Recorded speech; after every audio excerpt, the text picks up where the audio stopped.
सिंधुदुर्ग जिल्ह्यासह इतर जिल्ह्यातील ताज्या घडामोडी पाहण्यासाठी सिंधुदुर्ग 24 तासला सबस्क्राइब करा आणि बेल आयकॉनवर क्लिक करा। सिंधुदुर्ग 24 तास सदैव तुमच्या सोबत। पुढील बातमी पाहणार आहोत विस्ताराने। सिंधुदुर्ग जिल्ह्यामध्ये परप्रांतीय नागरिकांकडून बनावट भांडी विक्री व्यवसाय होत असल्याचे आढळून आले आहे।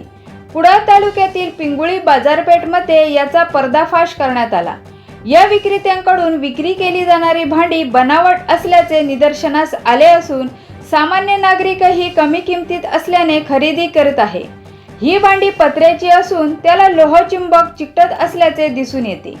हा पत्रा निकृष्ट दर्जाचा असून काही नागरिकांनी भांडी विकत नेऊन त्याचा वापर केला तर ती काळी पडली।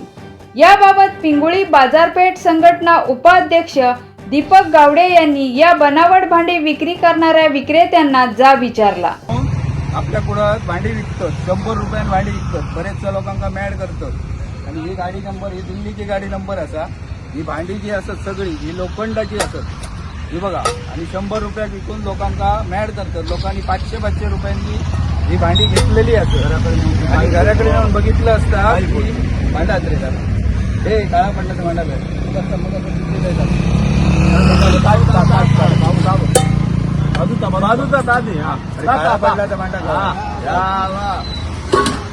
ही बघा। ही भांडी अशी काळी भांडी पडली पुरी आणि लोकांनी, बरेचशा लोकांनी खरेदी केली। लोकांची फसवणूक होता। या कुडाळात हे परप्रांती घुसलेले होत आणि लोकांना, आपल्या लोकांना मॅड करतात।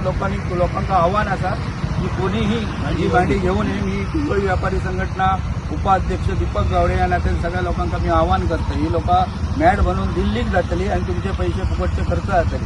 त्याच्यावर पोलिसांनी किंवा पोलीस पाटलांनी कारवाई करावी ही विनंती। पिंगुळी व्यापारी संघटना उपाध्यक्ष आहे दीपक गावडे।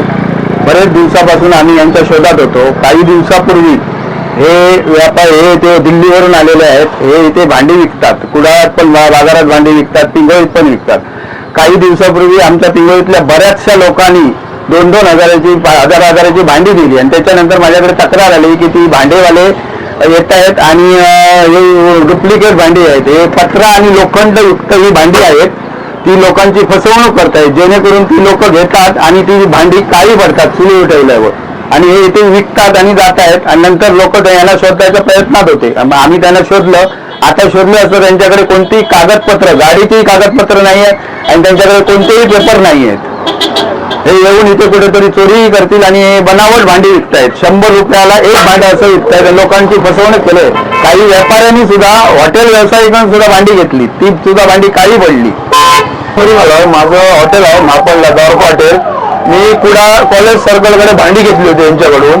ते पूर्ण एक दिवस पण भांडी म्हणजे टिकली नाही, पूर्ण आतमधनं गळ झाली, पूर्ण म्हणजे पूर्ण आता अन्न जरी आतमधनं केलं म्हणजे पूर्ण खराब व्हायचं, समजलं ना। पूर्ण लोखंड म्हणजे आपण भांडी घेतो तशात मी भांडीच नव्हती। 100 रुपयाची यांची भांडी आहे, समजलं ना। पूर्ण म्हणजे गंज पूर्ण आतमध्ये आली होती, पूर्ण म्हणजे एका दिवसाची पण जायची नव्हती या भांड्याची।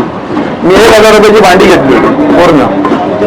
माझं नाव विजयानंद चौधरी, आपण बाजारपेठला। सिंधुदुर्ग जिल्ह्यासह इतर जिल्ह्यातील ताज्या घडामोडी पाहण्यासाठी सिंधुदुर्ग 24 तासला सबस्क्राइब करा आणि बेल आयकॉनवर क्लिक करा। सिंधुदुर्ग 24 तास सदैव तुमच्या सोबत।